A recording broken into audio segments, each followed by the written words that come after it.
pessoal, sejam bem-vindos à aula de atendente de farmácia. E na aula de hoje a gente vai falar um pouco sobre o que foi falado na nossa aula presencial com relação aos tipos de medicamentos. Na aula anterior a gente chegou a comentar sobre os tipos de medicamentos e hoje eu vou estar tirando algumas dúvidas que possam ter surgido aí para quem estudou realmente o conteúdo aí da nossa apostila básica de auxiliar de enfermagem e atendente de farmácia. Um dos questionamentos que pode se tirar lá dos tipos de medicamentos é quanto à questão da diferença entre os medicamentos de referências, medicamentos genéricos e os medicamentos similares. O que eles têm diferente e como podemos diferenciar um do outro, certo? Então vamos começar pelos medicamentos de referência. Os medicamentos de referência são aqueles que levaram anos e anos para os farmacêuticos estarem aí desenvolvendo esse tipo de medicamento para solucionar um referido problema da população, um tipo de doença ou um tipo de doença que já existe há muitos tempos e já existem tipos de medicamentos que auxiliam no combate dessa doença, porém uma indústria resolveu criar aí outro método de medicamento que pode estar também contribuindo para reduzir esse tipo de doença, esse tipo de problema da população. Então vamos lá, vamos supor que tem aí uma indústria X que vai começar a pesquisar e desenvolver um medicamento para resolver tal doença, tal enfermidade que tem presente na sociedade atualmente. Então eles passam anos e anos pesquisando para saber como vão formular esse tipo de medicamento e se ele realmente vai resolver o problema. Após de vários anos aí de estudo, mais ou menos 10 anos de estudo, fazendo testes in vitro em animais e em pessoas para saber se há realmente uma solução com medicamentos que eles estão desenvolvendo e que esse medicamento não vá trazer mais e mais problemas também para o organismo humano, então é hora de lançar o produto no mercado para assim ser comercializado.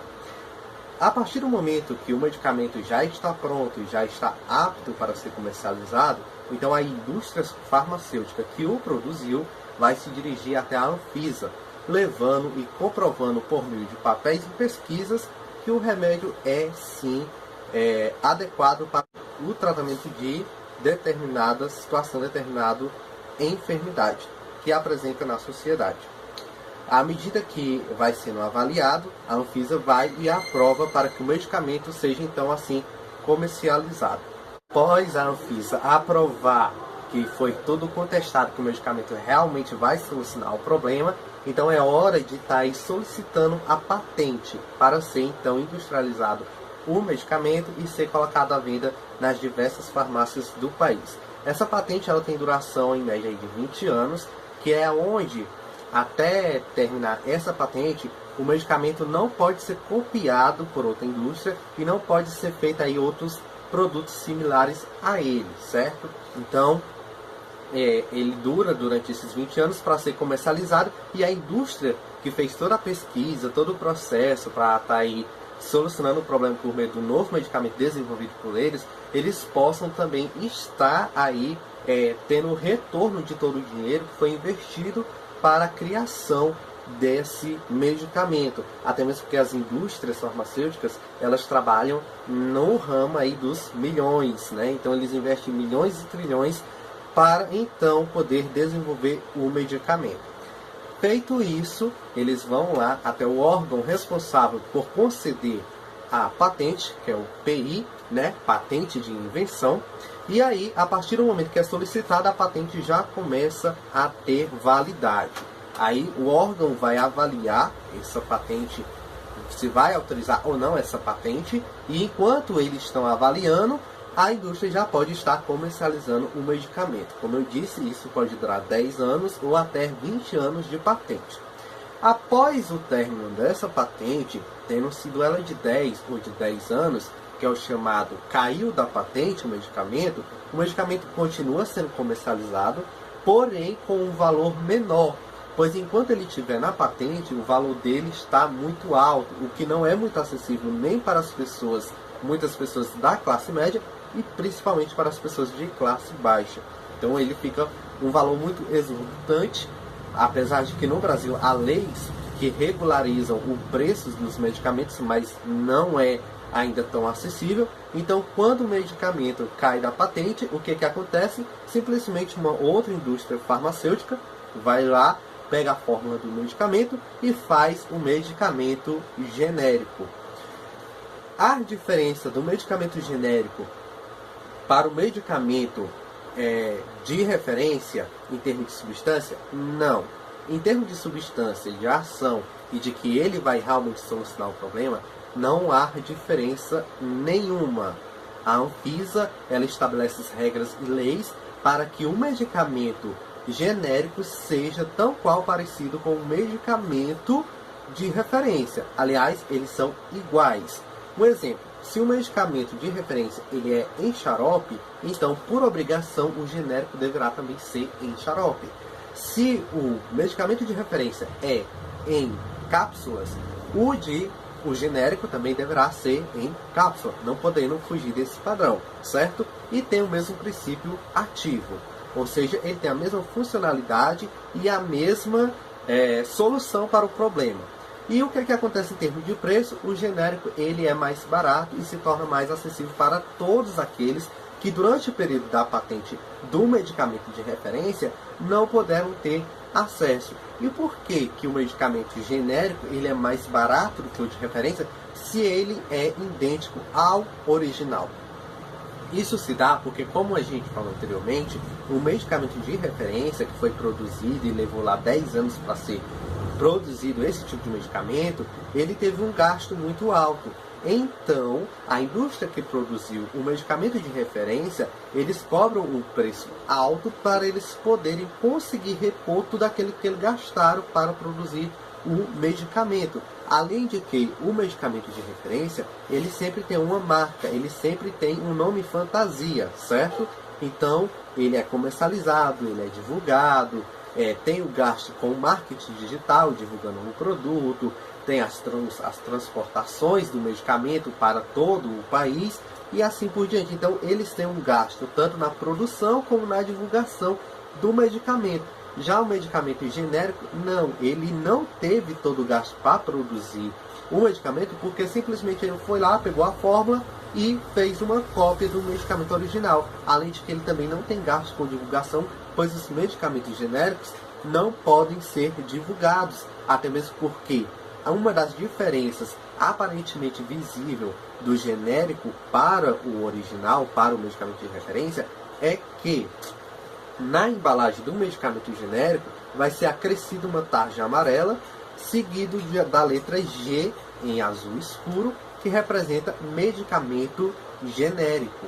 Então, por isso, por não ter todos esses gastos, é que ele tem um custo mais acessível. Enquanto de referência, ele vai continuar sendo comercializado com preço mais baixo, mas ainda não tão quanto o genérico, mas vai continuar sendo produzido da mesma forma. E o medicamento genérico vai ser vendido para que todos tenham acesso. Então, essa é a primeira diferença entre o medicamento genérico para o medicamento de referência, começando pela embalagem. Em termos de substância e composição e princípio ativo, são idênticos, mas pela embalagem se nota a diferença. O medicamento de referência ele tem uma marca, ele tem um nome fantasia que distingue aquele medicamento, quanto o medicamento genérico, ele tem a tarja amarela, tem uma letra G de genérico, e ele não tem marca, ele não tem nome fantasia, ele tem o nome do princípio ativo do medicamento, certo? Vamos dar aqui um exemplo da Novalgina. A Novalgina, ele é um medicamento de referência, um medicamento original. Qual seria o princípio ativo da Novalgina? Seria dipirona monohidratada. Ou seja, o medicamento genérico da Novalgina, ele não tem o nome de Novalgina, mas pelo contrário, ele tem o nome do princípio ativo, que é dipirona monohidratada, certo? Então, aí já se vê a diferença do genérico para o de referência. E além do genérico de referência, vem ainda os similares. E qual é a diferença do similar para o genérico e para o de referência? A substância é a mesma, a composição é a mesma e o princípio ativo também é a mesma. O que muda muitas vezes é a quantidade do medicamento, que vem reduzida em sua embalagem. Sua embalagem é menor, muitas das vezes também. E o similar, ele tem uma marca, ele tem um nome fantasia que distingue aquele medicamento, embora que o princípio ativo dele seja igual o do genérico e o do de referência. Por exemplo, o similar da Novalgina é o Anador. O Anador é o similar, o medicamento similar da Novalgina. Então, o Anador, ele tem essa marca, ele tem esse nome fantasia, que é Anador, porém o princípio ativo dele é o mesmo do genérico e o mesmo do de referência. Uma pessoa que está fazendo um tratamento com um medicamento de referência, ela pode trocar pelo medicamento genérico? Sim, ela pode trocar pelo medicamento genérico, pois, como já falamos, ele tem a mesma composição e o mesmo princípio ativo. Agora, uma pessoa que faz tratamento com um medicamento genérico ou um medicamento de referência, ela não pode substituir este medicamento pelo similar. Por quê? Já que todos têm a mesma substância, o mesmo princípio ativo. Justamente por essa questão da quantidade. Às vezes, a quantidade que está presente no similar não é a mesma quantidade que está no de referência, a mesma quantidade que está no genérico. Porque há essa mudança, principalmente pela embalagem, você já nota, enquanto o genérico é totalmente igual ao de referência, tanto na caixa, tanto no formato de ser em xarope ou de ser em cápsula, o similar ele já tem essa mudança. Às vezes a quantidade de comprimidos que vem dentro da embalagem do similar é menor do que vem no genérico. Às vezes o formato é diferente do genérico e do similar, porém a substância e o princípio ativo é idêntico. Mas há essa pequena mudança que nos faz distinguir o que é referência, genérico e similar, certo? Até 2003 tinha-se uma má fama, e muitos ainda acreditam até hoje, de que o similar ele praticamente não tinha utilidade nenhuma, ou que fosse mais fraco do que o original, ou do que o genérico. Isso por quê? Porque até 2003 as indústrias farmacêuticas que fabricavam o medicamento similar, eles não tinham obrigação de estar aí provando para a Anvisa que o medicamento era, em termos de substância, igual ao genérico, ou igual ao de referência, que ia ter o mesmo efeito, que tinha a mesma potência, que não era mais fraco ou que se fosse mais forte. A partir de 2003 foi estabelecida uma lei que eles tinham que comprovar sim que o medicamento tinha a mesma funcionalidade que o original. Então, a Anvisa determinou aí 10 anos para que as empresas se adequassem a essa lei, ou seja, que até de 2013 para cá, todas as indústrias farmacêuticas que produzem os medicamentos similares, eles apresentam perante a Anvisa que o medicamento é, em termos de substância, igual ao medicamento de referência, certo? Até mesmo porque o medicamento similar, ele não provém do medicamento genérico. Eles não tomam base com o medicamento genérico, mas sim diretamente na fonte, que é o medicamento de referência. Ou seja, para se criar um medicamento genérico, é consultável diretamente do medicamento referência.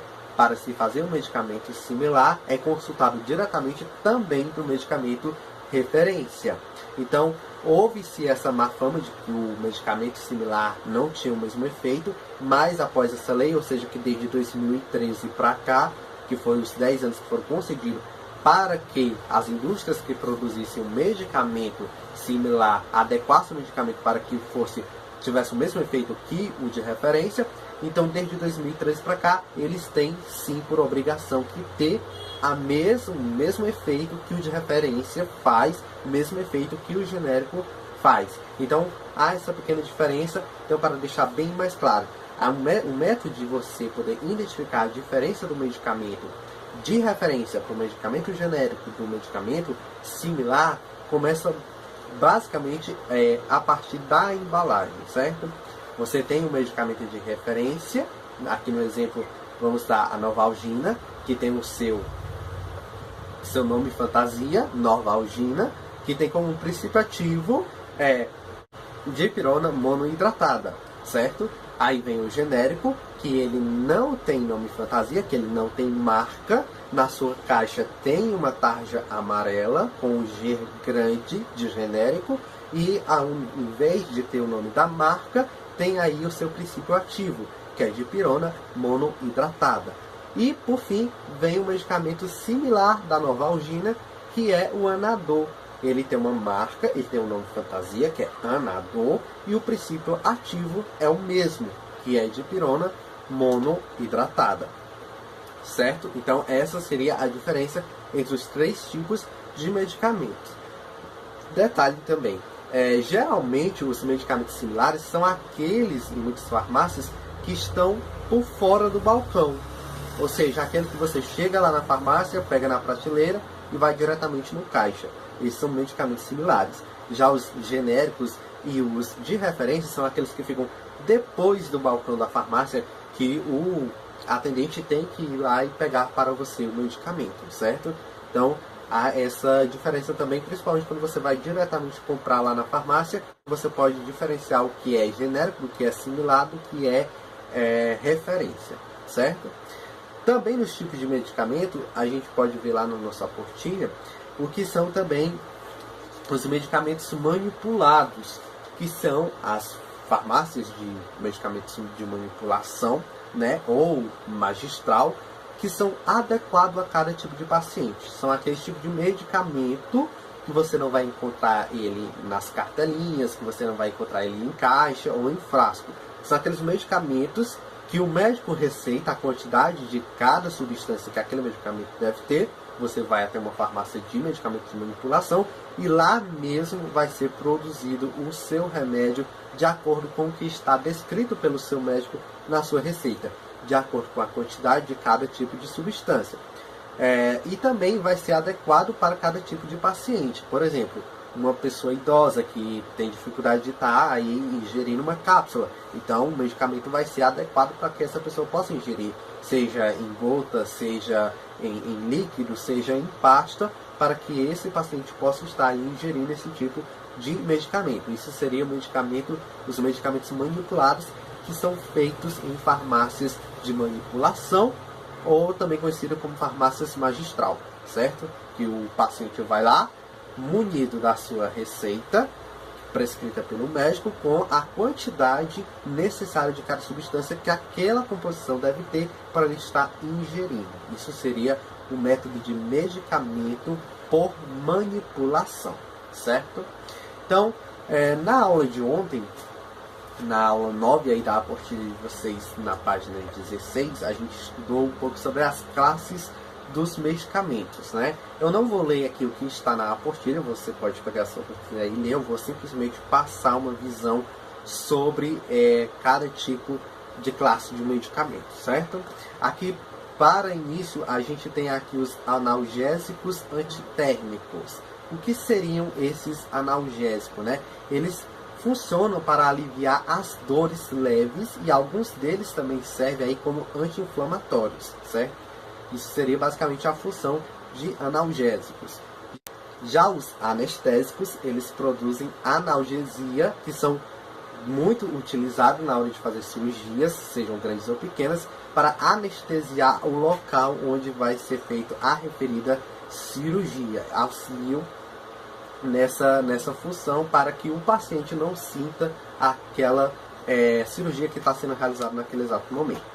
Depois vem os antiácidos digestivos e antiméticos, que são aqueles que auxiliam na digestão, promovendo a reposição das enzimas e são utilizados aí para controle dos sintomas como azia, indigestão, gastrite, entre outros.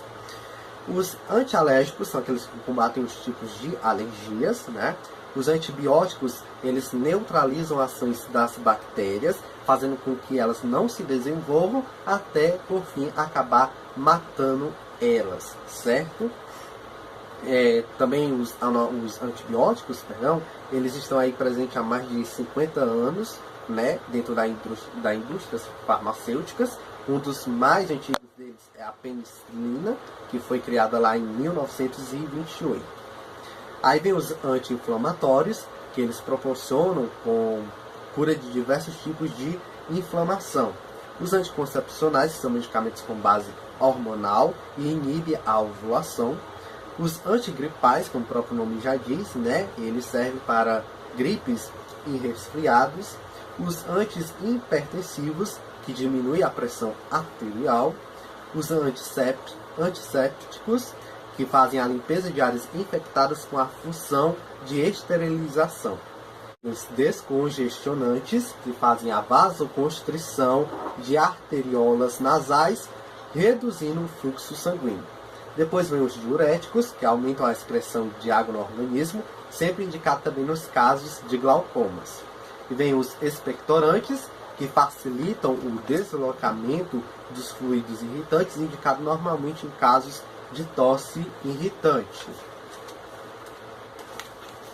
E por fim aqui também vem as vitaminas, né, que são muito importantes para o nosso organismo, porém temos que tomar cuidado. Às vezes o excesso de vitamina também no nosso corpo, de algum tipo de vitamina, pode trazer alguns prejuízos também para a nossa saúde.